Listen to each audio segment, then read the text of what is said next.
여러분, 가을입니다. 가을은 뭐니뭐니 해도 남자의 계절, 아니 단풍의 계절이죠. 정열적인 붉은 단풍도 가을을 아름답게 수놓지만 은은한 노란빛깔의 은행나무도 둘째가라면 서럽죠. 무엇보다 은행나무는 존재 자체가 레전드라서 더 끌리기는 합니다. 왜냐하면 전 세계에 일문, 일강, 일목, 일과, 일속, 일종만이 존재하는 매우 진귀한 식물이기 때문이죠. 은행나무문, 은행나무강, 은행나무목, 은행나무과, 은행나무속, 은행나무 이렇게 분류되는 단 하나의 종입니다. 2억 7천만 년 전 고생대 페름기 때 지구에 등장했던 은행나무는 당시 7속에 수십 종이 있었다고 추측되나 점차 멸종하기 시작해 지금은 오직 단 한 종만이 남은 거죠. 분류학적으로 문단위 전체가 싸그리 전멸하고 한 종만 남았다는 건데, 곤충, 거미 등이 속한 절지동물문을 여기에 비유하자면 모든 곤충들이 전멸하고 제왕나비 한 종만 살아남은 셈입니다. 그러니 지금의 은행나무는 살아있는 화석이라는 칭호가 붙을만하죠. 그리고 은행나무는 또 다른 면에서 존재감이 빛납니다. 바로 냄새죠. 은행나무는 단풍이 들기 전 열매를 맺는데 이 열매들이 터졌을 때 나는 냄새란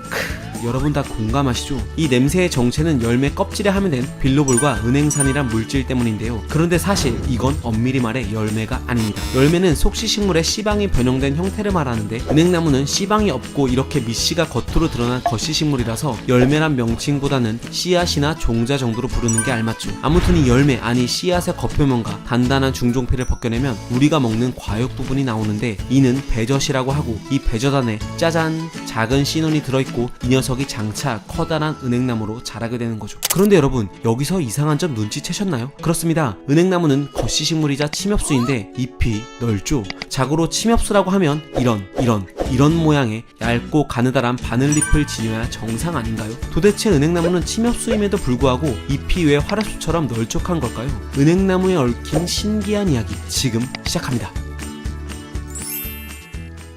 사실 은행나무 잎은 바늘잎과 비슷합니다. 이게 뭔 말 같지도 않은 소리인가 싶겠지만, 은행나무 잎을 결 따라 한 올 한 올 뜯어본 적이 있나요? 이 결들은 인맥으로 방사상으로 뻗어 있는데, 이 모양새가 마치 침엽수의 바늘잎들을 서로 붙여놓은 형태와 비슷하죠. 만약 화렵수라면 이렇게 평행한 인맥이 아니라 가운데 굵은 중맥을 기준으로 사방으로 뻗은 그물맥을 지니고 있어야 합니다. 은행나무 잎의 진화를 보면 좀 더 이해가 쉬울 텐데요. 약 2억 년 전 은행나무 조상들의 잎은 이렇게 가느다랗게 갈라져 있었습니다. 화석으로도 그 형태가 남아있죠. 그리고 정확한 이유는 알 수 없지만 시간이 지나면서 점차 한 덩어리로 잎이 뭉쳐지는 방향으로 진화합니다. 누누이 말하지만 잎이 뭉쳐진 개체만이 자연 선택돼 생존한 것이며 살아남은 단 한 종이 바로 지금의 은행나무입니다. 이렇게 들으니 은행나무가 정말 침엽수 같죠? 그러나 여기서 또 하나의 반전은 은행나무를 무작정 침엽수로만 보기에는 애매한 점들이 있다는 사실입니다. 지난 2017년 국립수목원에서는 침엽수를 주제로 국제 심포지엄이 열렸는데요.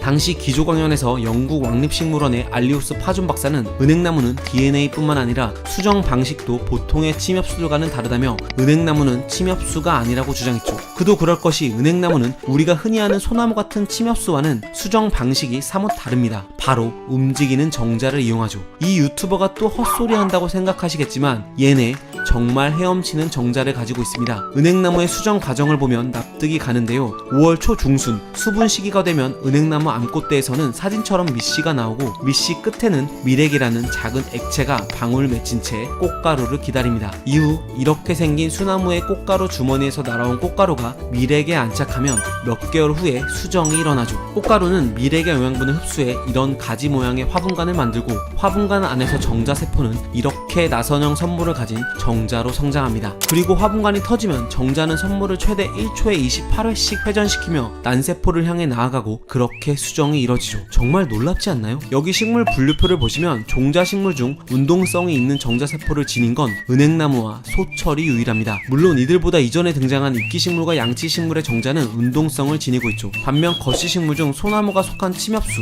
그리고 속시식물은 수분이 일어난 후 화분관이 난세포까지 자라기 때문에 정자가 운동성을 지니질 않습니다. 그러니까 이 분류표에서 알 수 있듯 은행나무의 수정 방식은 진화적으로 포자식물과 종자식물의 중간 단계에 있는 셈인데다가 침엽수와는 전혀 다르죠. 그리고 이미 눈치채신 분도 있겠지만 식물 분류표에 침엽수와 화렵수는 없습니다. 엄밀히 말해 침엽수와 화렵수는 편의상 사용하는 개념으로 겉시식물 중 방울 열매를 맺는 국가식물을 침엽수라고 부를 뿐이죠. 사실 국가식물, 즉 침엽수 중에서는 나한송이나 아가티스처럼 잎이 넓은 녀석들도 있습니다. 즉 잎의 모양만으로 침엽수와 화렵수를 구분할 수는 없죠. 그리고 이런 분류 기준이라면 은행나무는 국가식물문에 속해 있지 않으니 침엽수가 아닙니다.